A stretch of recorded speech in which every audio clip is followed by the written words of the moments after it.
Yes, I think we can start now. It's 8 o'clock.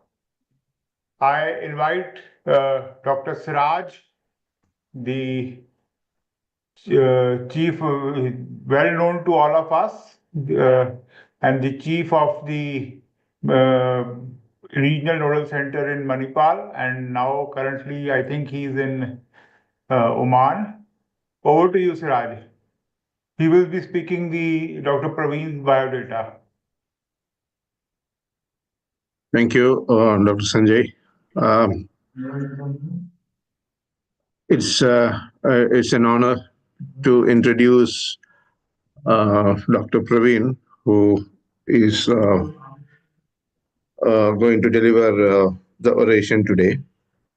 Um, I've known him since 2008, when both of us had joined CMC Ludhiana Famous Regional Institute, and I think both of us, under the tutelage and mentorship of Dr. Tejinder Singh, were able to, deliver at least few of um, significant and important aspects in medical education.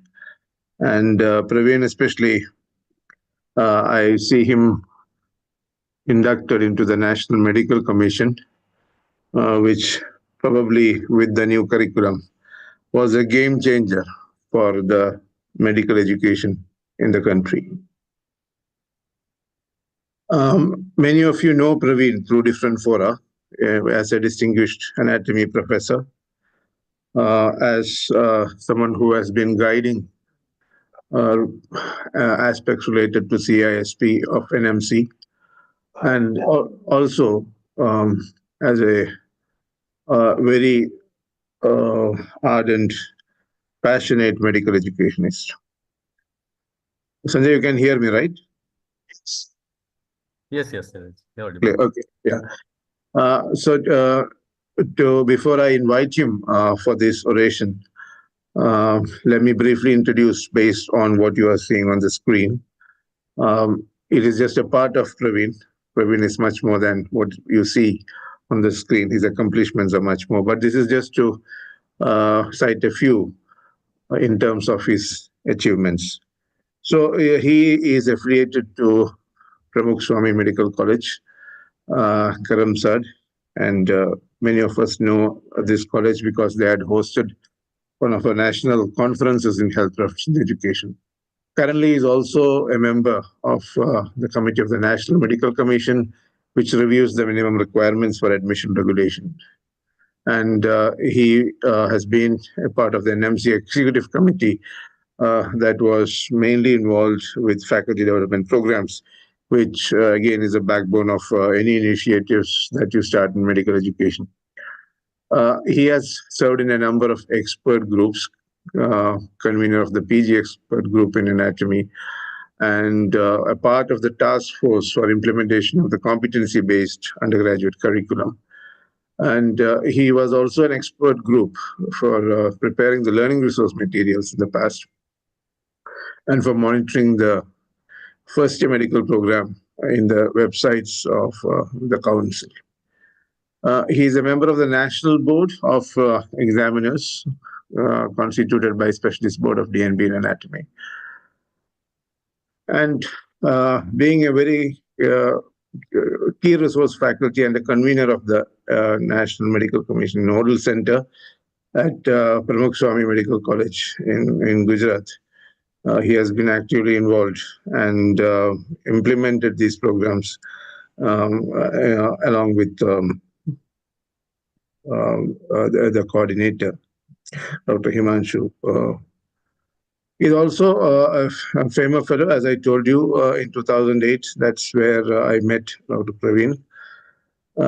He is also the chairman of the preclinical board of studies at Baikaka University. With 3 decades of rich experience in teaching and assessment, and being in the educational environment that has been very volatile and promising to the years to come, I have great pleasure in inviting my friend, a well-known medical educator, and most importantly, a wonderful human being, Dr. Praveen Singh. Over to you. Thank you. Thank you very much, Siraj. Uh, Thank you for saying so many nice words. But it is very, I'm indeed very happy to see you once again back after a long time. We had been meeting initially, but for last few years, there was a lacuna. Thank you, Siraj. Uh,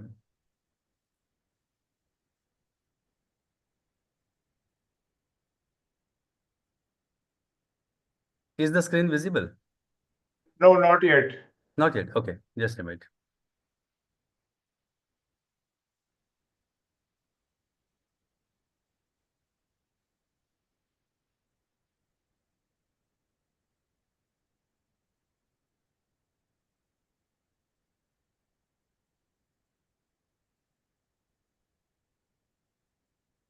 Yes, now it's coming. Okay, fine. You can go full screen. Yeah, I'm doing that, Sanjay. Am I full screen now? Yes. I begin this evening by paying homage to our beloved late Dr. Rita Sood, madam, on whose memory we have this oration.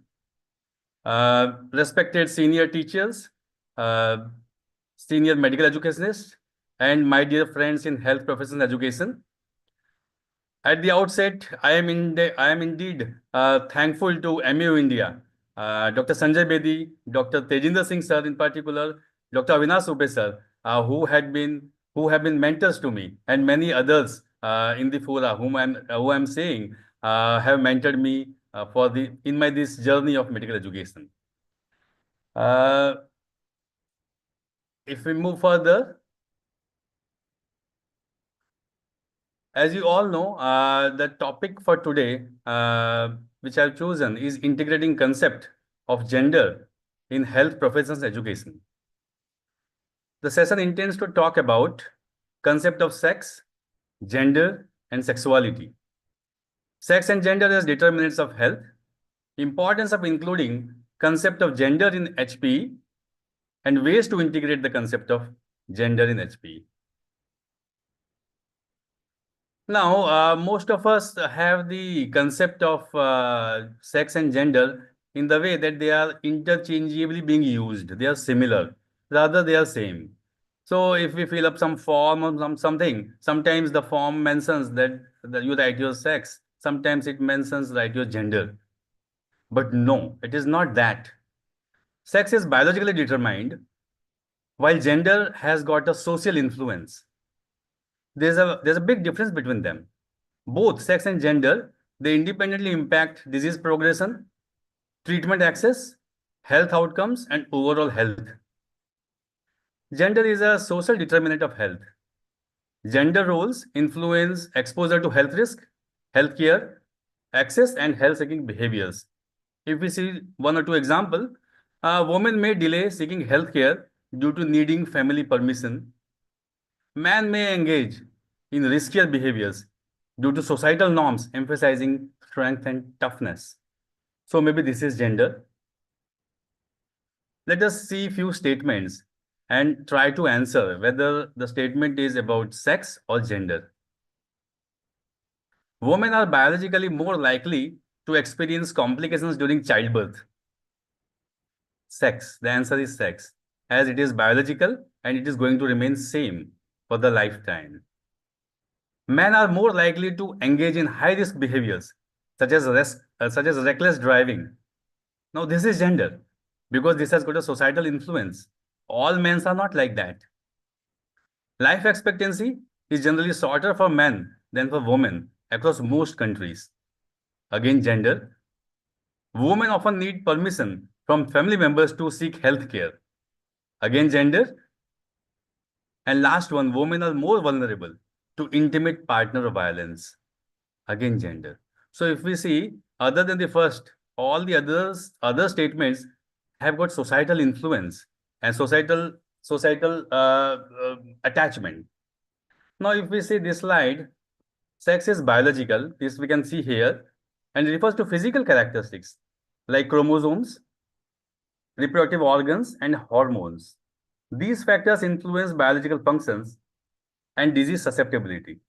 For instance, hormonal differences contribute to variations in immunity and disease progression. On the other hand, the gender, if we see, which are on both the sides, on female and male, it is culturally defined and shaped by societal norms, roles, and expectation. For female, gender norms, as we can see here written, is more associates more them with caregiving roles, service-oriented jobs, and attributes such as emotionality and fragility. These expectations can lead to inequalities such as limited healthcare access and financial dependence. So, women often face inferior healthcare compared to men and financial dependence, while men are more likely to enjoy higher workforce participation and financial autonomy. This cannot be generalized, but these things are visible.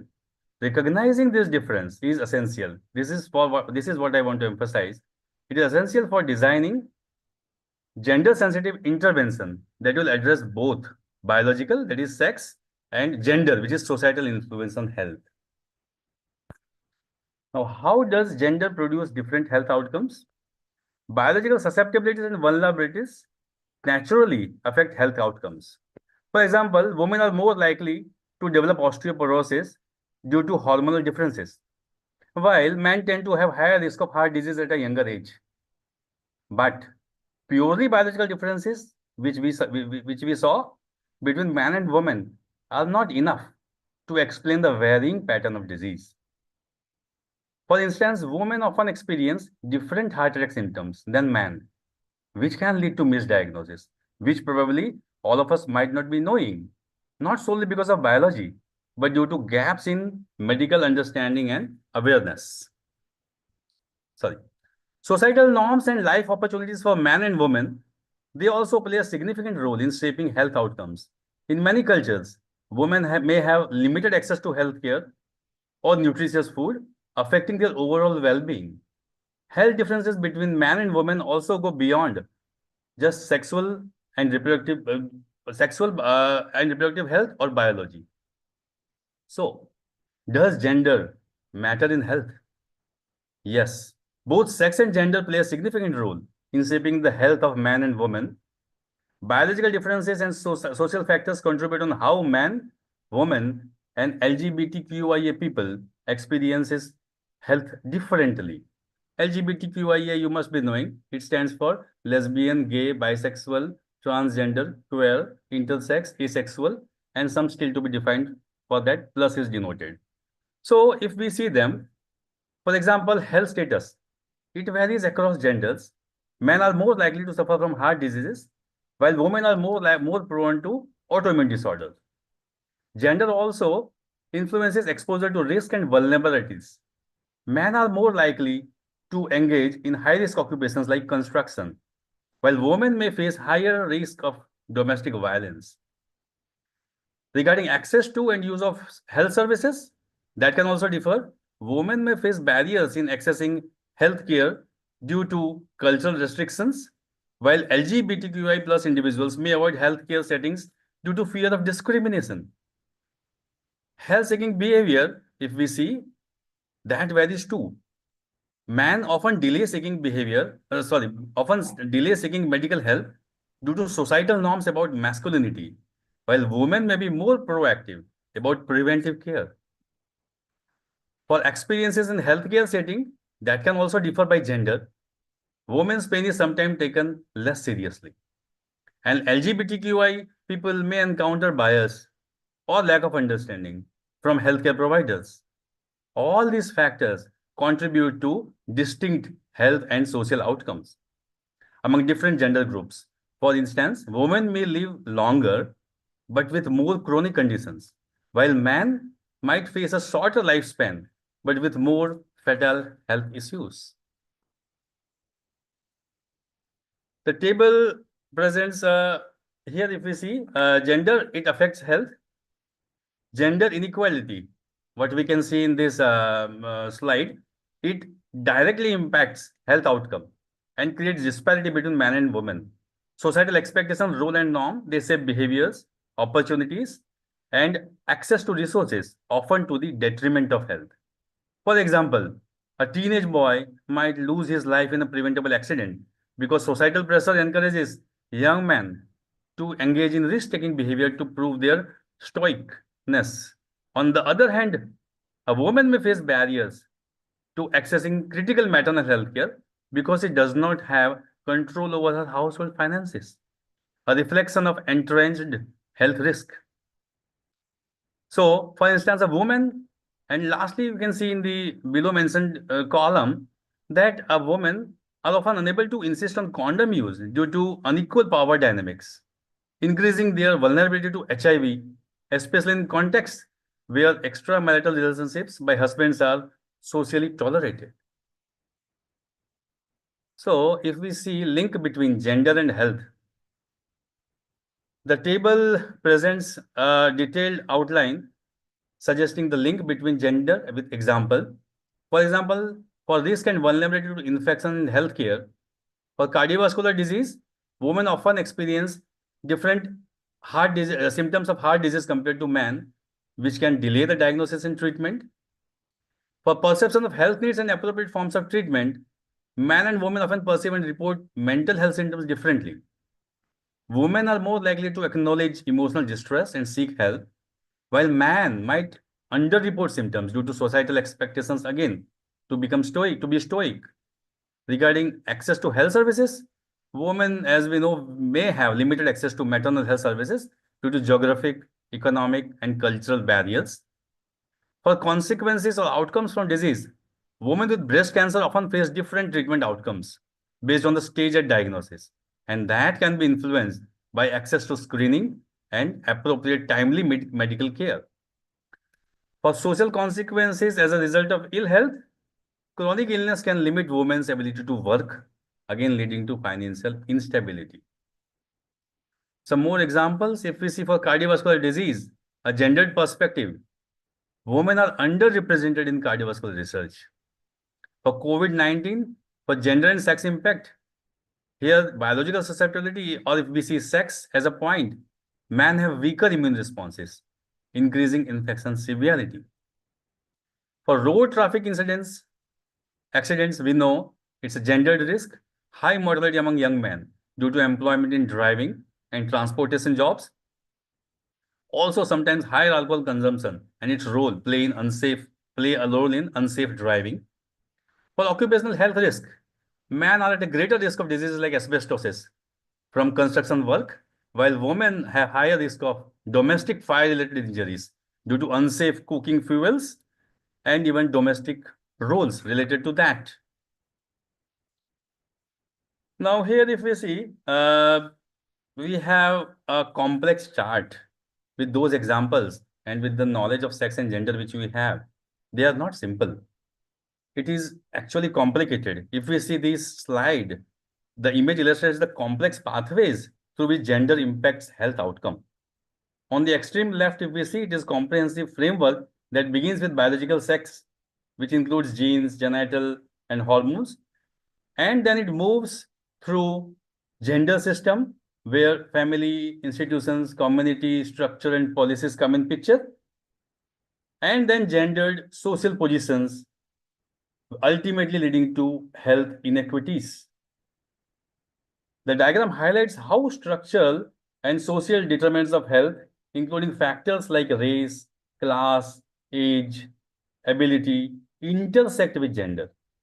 So these ultimately, the whole framework emphasizes several key pathways: gender differences in exposure, gendered health behavior, gendered impact on accessing care, gender biased health system, and gender biased health research, institutes, and data collection.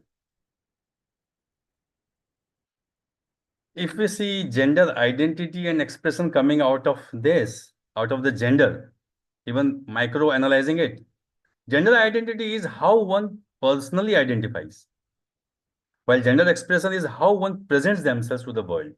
So there's a difference. While sexuality is an umbrella term, and it refers to who one is romantically or sexually attracted to. Confusing these concepts is a problem, and that can lead to biases in healthcare delivery. So we should understand that gender is not same as sex, which is not same as sexuality. Let us watch a small video to understand YouTube video to understand some of the concepts which we saw and some in more depth.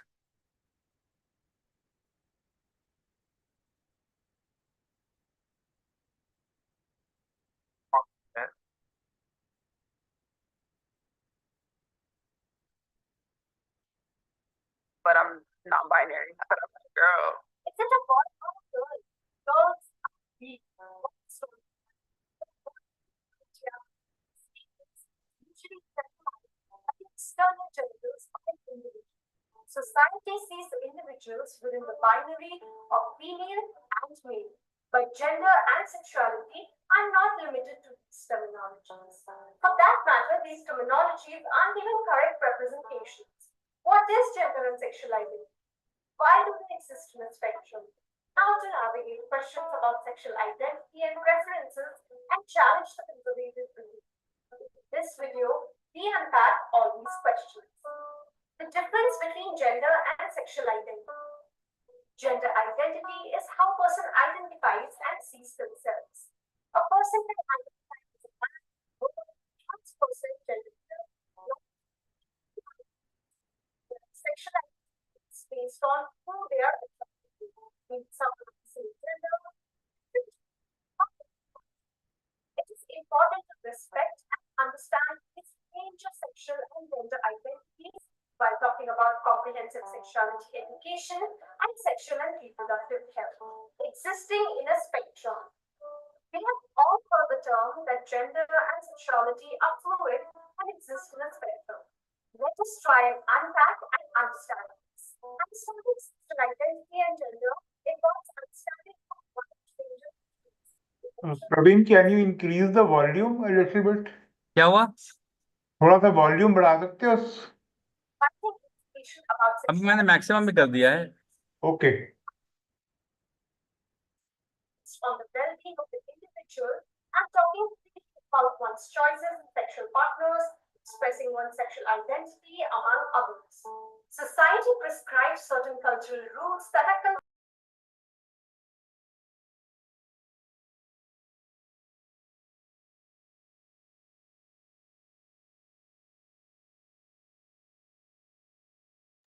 वो mute हो गया लगता है. over time. The freedom to express one's gender identity and sexual identity as one chooses. नहीं आ रहा है? आ गया. हाँ.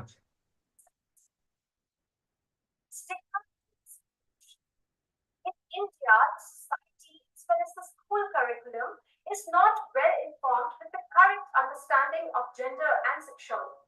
Usually, discussions on sexual and gender identities are avoided both at home and in school because of the taboo and stigma around it, and also because they are considered adult issues. There is a huge focus on discipline and avoiding such topics rather than facilitating the sharing of current information and messages around sexuality. The understanding of sexuality thus gets limited to biology books that operate within a strict male-female binary. This in turn leads to many young adults being subjected to ridicule, bullying, shame, and trauma on multiple levels as they are perceived as being different from others. Often the erasure of these identities from school curriculums makes queer and trans children feel out of place.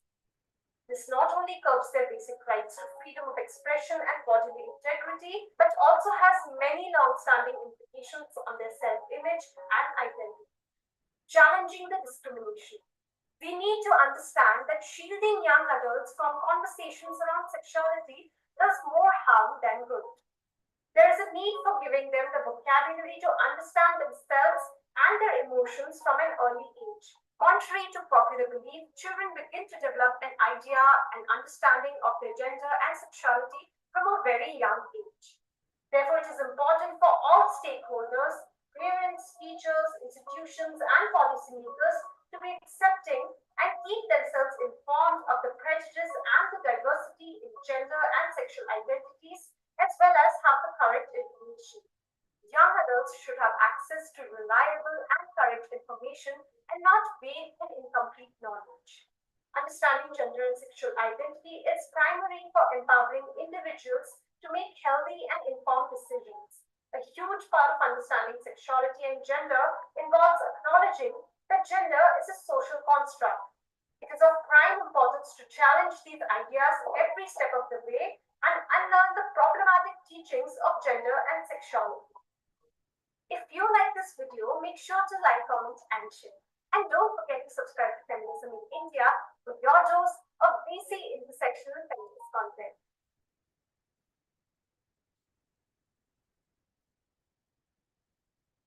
So,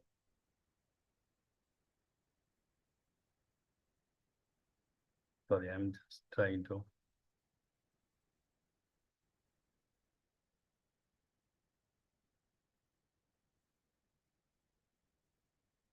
Okay, so through this video, maybe some more understanding of the concept could come into picture. Now, if we see the unique life stresses faced by LGBTQIA plus communities, they face higher risk of mental health issues due to stigma, discrimination, and lack of support. Depression, anxiety, and post-traumatic stress disorders are common due to social rejection and violence. Healthcare providers must offer sensitive, affirming care. They seek healthcare for various physical and mental health issues, not just sexual or reproductive concerns. Healthcare settings often stigmatize the LGBTQIA patients, leading to delayed or avoided care. There's difficulty in accessing healthcare services due to lack of documentation also, sometimes, like Aadhaar card or getting gender identity certificate. Lack of access to hormone therapy for them or gender affirmative surgeries and mental health support is also a concern. Then we move to the concept of gender-based violence. 1 in 3 women throughout the world are experiencing this. It's a significant health risk, especially for women and transgender people. Survivors often face long-term physical and psychological consequences. Medical professionals must be trained to identify and support survivors. That is important. If we see the legal mandate to respond to violence, healthcare systems have a legal and ethical responsibility to address gender-based violence. Laws and policies in many countries require healthcare providers to recognize, report, and support victims of violence. Medical professionals must be trained to screen for signs of violence and offer confidential, non-judgmental care. This also involves collaborating with legal and social services to ensure comprehensive support for survivors. National Health Population Policy 2017, it identifies gender-based violence as a significant public health concern, emphasizing the health sector's responsibility in providing comprehensive care to survivors. Healthcare providers are legally obligated to offer immediate and free medical treatment to survivors of sexual violence under the Section 357C of the CRPC. Non-compliance is a punishable offense. So, based on all this, if we talk about what we can do about this gender-based education, or how education and gender can be brought together. Why integrate gender in HP? Integrating gender into HP is essential to producing competent and empathetic healthcare providers. Traditional medical curricula and other HP curricula often overlook how gender impacts health, leading to biases in diagnosis and treatment. By embedding gender perspectives into education, we can reduce health disparities and ensure equitable healthcare for all genders. This approach prepares future doctors to recognize and address the unique health needs of diverse population. Why, again, WHO recognizes gender as a crucial social determinant of health. There is a limited gender sensitivity among medical practitioners. Our National Health Policy 2017, it recommends gender mainstreaming in UG curriculum. Now, CBME is a window of opportunity. Also, the CBME preamble states that making medical education more learner-centric, patient-centric, gender-sensitive, outcome-oriented, and environment-appropriate. But just one related competency is defined under the gender issues and women's empowerment in community medicine. However, gender-related competencies cannot be ensured that too with just one lecture. It's crucial to underscore gender aspects and individual topics of MBBS curriculum for students to better understand the complexity of gender and become more gender sensitive while being involved in the healthcare.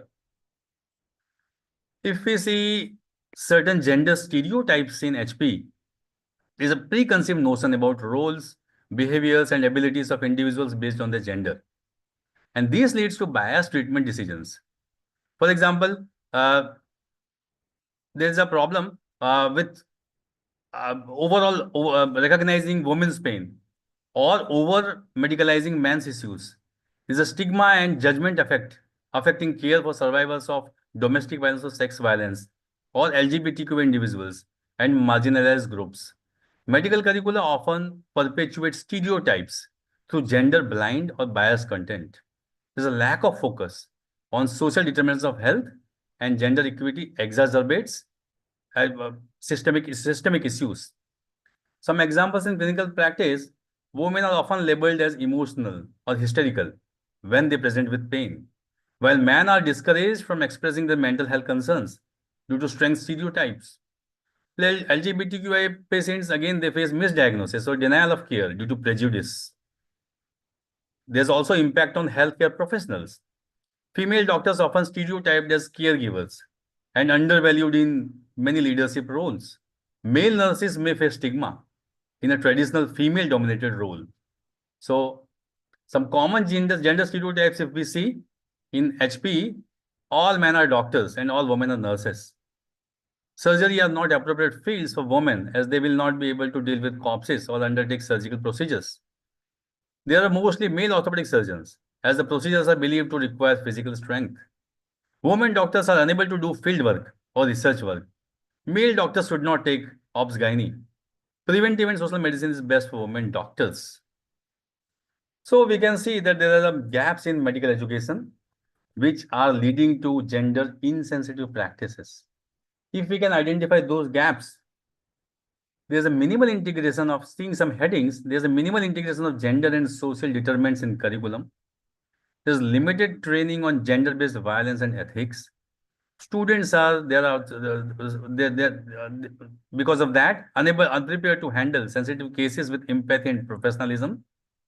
Neglect of LGBTQI health, insufficient faculty awareness and sensitization. Faculty members may lack training on gender-sensitive teaching methods, and gender biases thereafter, and because of those reasons, are unintentionally getting passed on to the students. Can we see if there are some research in gender and HP or healthcare? There was a research study conducted by SEHAT, which stands for Center for Inquiry into Health and Allied Themes, in 2015. And a study was conducted among medical educators of 7 medical colleges in Maharashtra. Sorry. There, the findings for the study are, very, in a way, disturbing. The gender is variously understood. Gender is a demographic category. Concerns with only health issues of women. There's increased violence against women. There's an increased presence of women in the workforce. More women in medical schools. Gender as a social determinant is irrelevant to health. Now, gender as a social determinant is irrelevant to MBBS. Now, if we see, this is a big problem. The understanding was at best limited and at worst harmful. Some reported biases among medical educators, if we see, medical educators held the belief that sexual harassment is an outcome of increased women's work participation. There's a paternalistic attitude towards female students. Specific examples about how gender is perceived by some of the specialists, medical and other HP specialists. Psychiatrists opined that women reported more somatic complaints than men, and therefore there's a presence of intentional hysterical syndrome amongst them. Gynecologists felt that second trimester abortion seeking women are actually involved in sex selection, and so they deny, and that is why these females deny undergoing tubectomy. Those females were having problem in undergoing MTP. Medicine experts believe that women in high risk group, they contracted communicable diseases. Women seek healthcare for minor complaints, whereas men seek healthcare only when there is a significant concern. Women have poor pain threshold compared to men. So all these are reported biases. Now, is this, with these concerns and the research, some research which has happened, is CBME curriculum being reviewed by someone? So again, Sehat has reviewed it. For over 20 years, Sehat, the Research Center for Anusandhan Trust, has been involved in undertaking socially relevant and rigorous academic health research and implementing health action. To address gaps in our country's education system, Sehat initiated Gender in Medical Education project in 2015 in Maharashtra. Again, we can have a glimpse of a YouTube video related to them.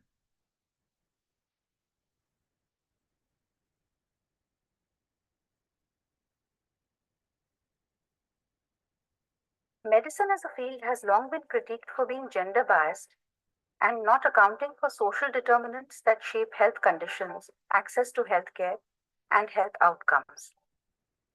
Gender bias does permeate many aspects of medicine in India, ranging from clinical practice to medical education. In the year 2014, Center for Inquiry into Health and Allied Themes, CEHAT, in collaboration with the Directorate of Medical Education and Research Maharashtra and the Maharashtra University of Health Sciences, embarked on a project which aimed to integrate gender in the undergraduate medical curriculum. The disciplines of gynecology and obstetrics, forensic science and toxicology, community medicine, internal medicine, and psychiatry were selected as they are considered core disciplines of the undergraduate medical curriculum.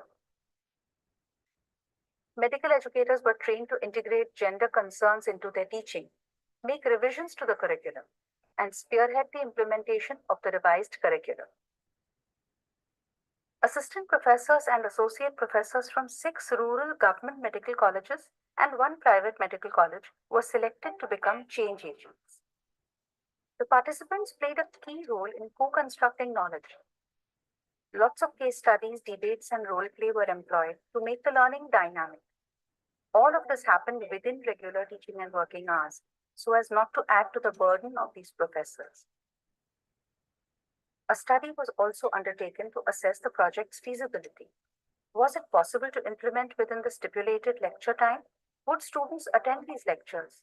Would these additions make a dent in transforming the knowledge, attitude, or practice of doctors?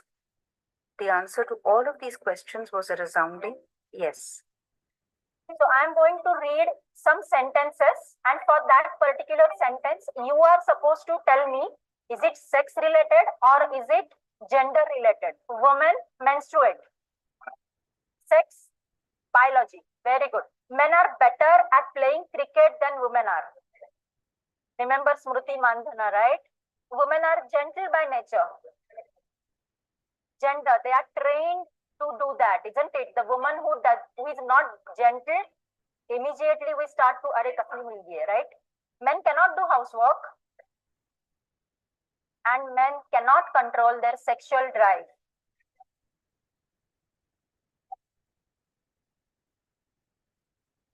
We have a division of house, no? So let's do a vote. Who wants to say it is sex related?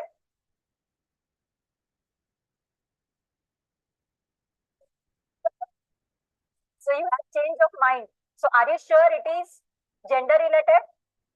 Very clear? If it is sex related, it has to be same for every man. Is it same?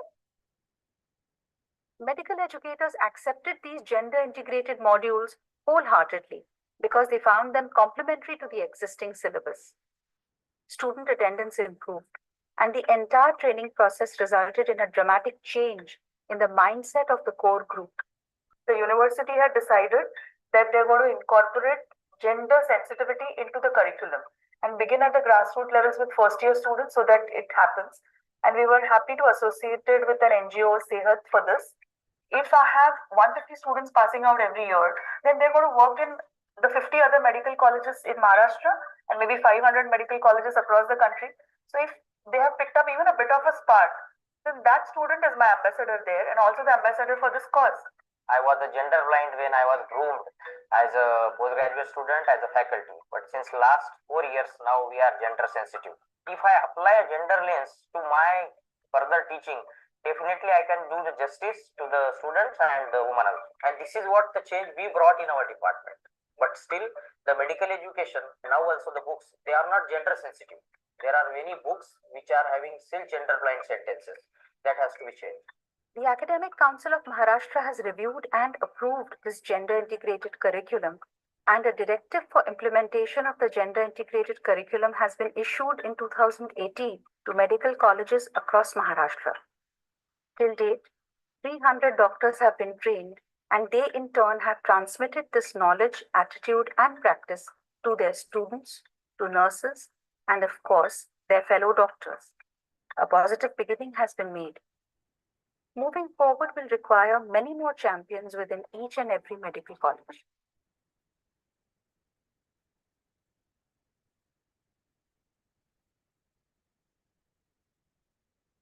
So, Sehat also conducted, we also at our medical college, Sehat conducted a 3-day workshop for gender sensitivity in medical education. And more than 30 faculties, medical faculties from different disciplines, they participated. And yes, we got, there was a very good feedback for it. And we are further moving towards including gender sensitivity and towards sensitizing other faculties also in this gender sensitivity, so that there is a better integration of gender in medical education. So what can be done to make HP gender sensitive? There is if we see a review of CBME curriculum by Sehat. Sehat reviewed and found significant gaps in gender integration. The review revealed that medical education still operates on gender neutral model, ignoring how gender influences health outcomes. This insight highlights the need to revise the curriculum to include gender-sensitive topics, case studies, and practices. The study highlighted various biases held by medical educators. Many believed that sexual harassment was a result of women's increased workforce participation, reflecting a deeply ingrained gender bias. Now, if we see these gender-integrated modules, these are the modules developed by Sehat in consultation with medical educators, social scientists, and approved by Maharashtra University of Health Sciences, Nasik. The entire MBBS curriculum, because they had included 5 disciplines, they were studied in detail, although all the disciplines require to be looked into for this gender sensitivity. But those 5 were studied in detail, and the mentors and some trained professors were invited to support the preparation of gender-sensitive modules for the curriculum as a whole. Besides, they were also equipped with the review of contemporary medical textbooks from a gender perspective.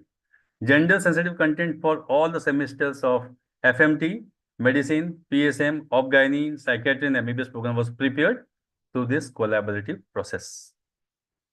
So the key focus of these GME modules were these 5 points. 5 disciplines or 5 focus areas. Let us see them. First focus area, help medical students understand the construct of gender, how gender operates as a system, defines role of man and woman based on expectation of society, and acquires a secondary status to a woman. Second is gender is a social determinant of health. That includes teaching on gendered nature of health conditions, diseases and treatment, gender bias in diagnosis, the stigma, and other consequences of certain illnesses of women. Gender-based violence, that is integrated across all the disciplines in the context of physical, psychological, and sexual health consequences of women, transgender, and other intersex persons. Fourth theme is a nuanced understanding of laws on medical termination of pregnancy, MTP, and on prevention of misuse of preconception and prenatal diagnostic techniques, that is PCPNDT, and clarifying that the PCPNDT does not restrict access to abortion services for women. Various issues concerning access to safe abortion and contraception were included in this, such as several current practices related to provision of contraception or contraceptive and safe abortion services that are significant barriers to women's access presently. The focus area was also on ethical issues in practice and that included concepts of informed consent, refusal, privacy, confidentiality, recognition of patient's right, and gender sensitivity while taking history as well as physical examination. If we see the illustration of integration of gender in modules, and if we see how the subjects took it up, so the subjects, community medicine, internal medicine, gynae, and the three themes which they studied, these are three examples, many more were studied, but these three themes, if we see in community medicine, when the theme studied was sex and gender is a social construct.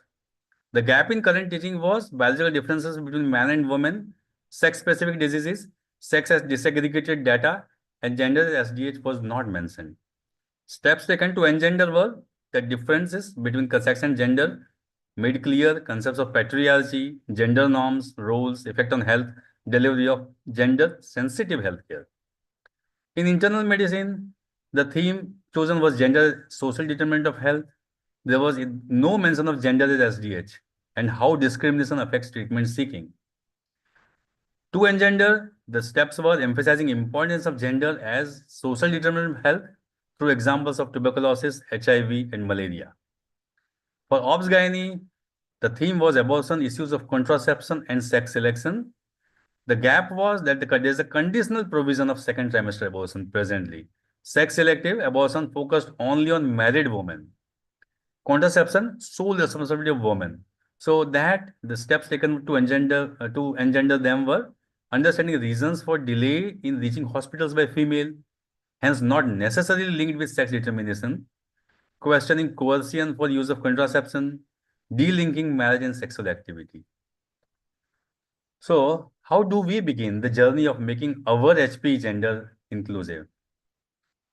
Maybe to integrate gender concerns in teaching of MBBS and all HP curriculum by building capacities of HP faculty on gender perspectives and women's health issues, trainer of trainers program TOT, carrying out action research study to assess impact of gender education teaching on medical and HP students, to facilitate teaching of gender perspectives to MBBS and all HP students by trained faculty, advocate for policy inclusion of modules integrating gender perspective in MBBS and all HP curriculum by assessing the impact of the program, and engage with Board of Studies and Academic Council for integrating gender content in MBBS and all HP curriculum.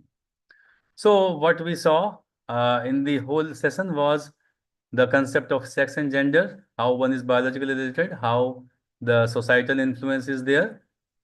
We need to know and understand all the diverse aspects. Gender sensitization should be there, interaction with other factors that affect health, health behavior, and health system response, the interlinking. The way forward can be to advocate for mandatory gender integration in the CBME and HP curriculum, incorporate gender-sensitive content across all medical and HP subjects, so students are exposed to gender perspectives throughout the curriculum from the beginning itself. Revise the assessment methods, obviously, because without that, we cannot move on. And Tejinder sir will vouch on that, to include evaluation of gender competence. Use objective structured clinical examinations with gender-sensitive scenarios. Develop comprehensive modules on LGBTQIA+, health needs, and gender affirmative care. And very important, promote research, further research on gender disparities in healthcare, access, treatment outcomes, and disease progression. These are the references.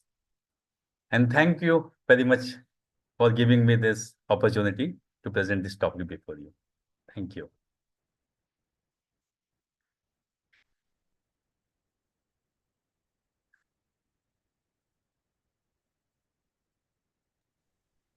So thank you, Praveen, for this excellent and topic which was needed. It was a little bit offbeat than general topics. And we feel honored in presenting to you this Rita Sood Memorial Oration. We are not presenting the Lifetime Achievement Award to you, because you still have a lot of activities going on, and there is still some time in that. Thank you once again for this beautiful lecture. So with this, we can end the session. Thank you very much, Dr. Sanjay Bedi, MU India, and all the senior faculties, and all of you who attended. Thank you so much. Namaste. Thank you.